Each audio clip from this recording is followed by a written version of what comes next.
fait que nous voulons qu'à partir de l'Afrique, de façon générale, singulièrement à partir du Burkina Faso, que des entrepreneurs à succès, des gens qui ont vécu un parcours, puissent également inspirer d'autres jeunes et d'autres personnes pour dire que c'est possible également pour nous de vivre sur le continent africain et d'avoir aussi des résultats dans ce que nous faisons.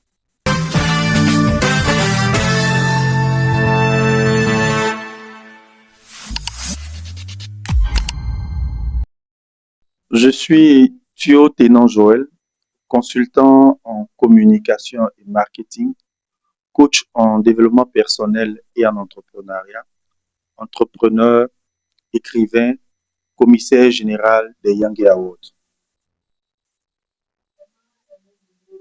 On dit très souvent que sans repère, on est perdu.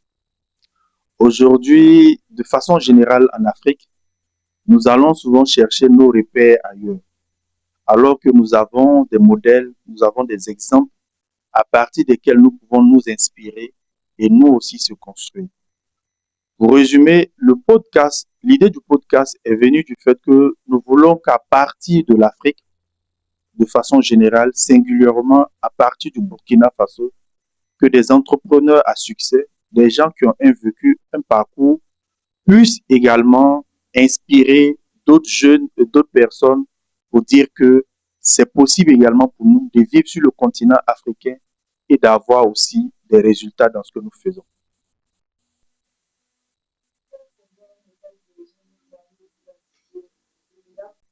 Nous avons identifié plusieurs problèmes et plusieurs besoins. Le premier besoin déjà, c'est le besoin de modèle. Très souvent, nous n'avons pas de modèle, nous n'avons pas de mentor, nous n'avons pas de personne à qui se référer, quelqu'un qui a déjà vécu des situations et que nous voulons qu'il partage cela avec nous. Donc, si vous demandez souvent à des entrepreneurs qui sont leurs modèles, très souvent nous irons citer des gens sérieux dont nous ne sommes même pas sûrs un jour de pouvoir les croiser. Les raisons sont multiples pour lesquelles nous voulons lancer le podcast. C'est que dans ce podcast, nous voulons parler d'abord d'entrepreneuriat. Aujourd'hui, on motive les gens, il faut entreprendre, il faut entreprendre. Mais très souvent, on ne dit pas la vérité aux gens, qu'est-ce qui se cache dans l'entrepreneuriat, comment entreprendre. Et on pense souvent qu'il suffit de formaliser une entreprise pour dire qu'on est entrepreneur, alors qu'il faut plus que cela.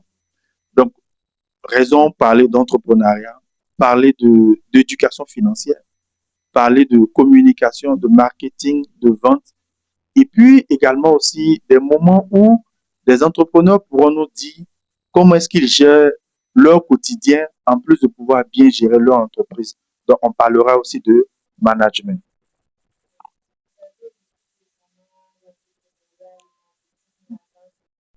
L'entrepreneuriat, la vente, le marketing, l'éducation financière, la communication, pour nous, ce sont des éléments clés pour une personne aujourd'hui qui veut aller loin.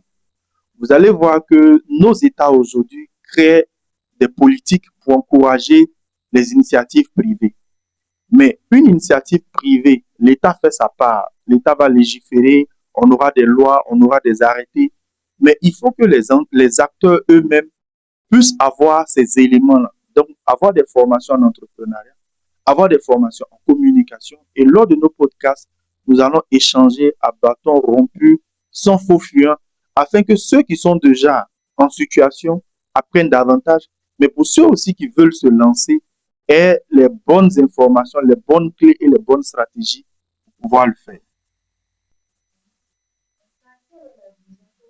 Donc, la vision, elle est très grande.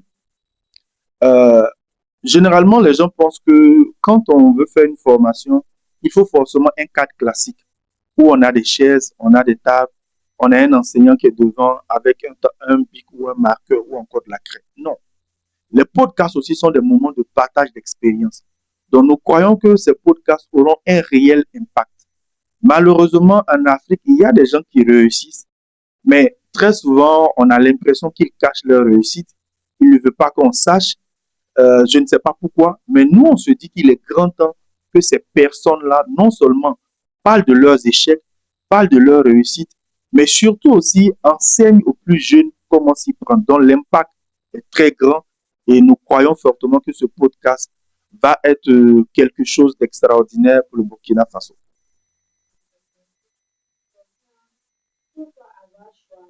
Nous avons choisi le format podcast parce que déjà nous faisons des formations ou souvent nous faisons des extraits de nos passages que nous partageons. Le format podcast va nous permettre, comme je le disais tantôt, d'échanger à bâton rompu, mais surtout aussi de poser des vraies questions, des questions que plusieurs personnes se posent et n'ont peut-être pas l'occasion de les poser aux personnes idéales. Et pendant ces podcasts, c'est des hommes, c'est des femmes qu'on va inviter. Mais comme je l'ai dit, c'est des gens avec qui on sera vrai dans nos questions afin qu'ils puissent ressortir réellement leur quotidien. Il est souvent fréquent de voir quelqu'un qui commence à dire j'abandonne, on ne me soutient pas, j'ai entrepris, personne n'achète, j'ai pas le soutien de mes parents. Mais en réalité, la personne dit ça parce qu'elle n'a pas eu les bonnes informations.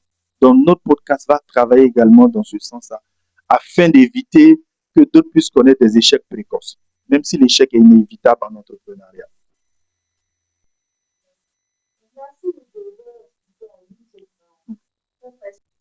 En une seule phrase, pourquoi ce podcast devrait exister? Nous allons dire que il doit exister parce que ce podcast se veut être une vitrine pour les entrepreneurs qui vont d'abord faire la promotion de ce qu'ils font, de ce qu'ils savent faire, mais aussi également, ce podcast va mettre en avant l'Afrique dans son ensemble et singulièrement le Burkina Faso, là où nous sommes.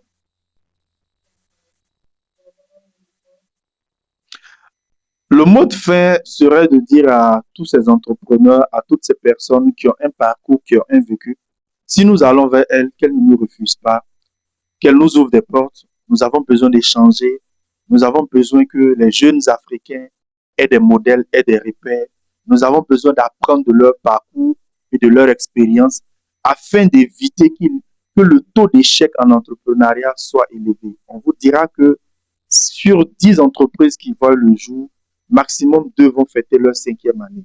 Ça voudrait dire que si on avait des podcasts comme celui-ci, si on avait des plateformes d'échange avec ces dévanciers, avec des personnes qui ont un vécu, c'est sûr et certain qu'on pourrait réduire le taux de mortalité et demander aux gens de s'abonner davantage à cette chaîne YouTube parce que toutes les vidéos que nous allons enregistrer, toutes les personnes que nous allons recevoir vont passer sur cette chaîne YouTube.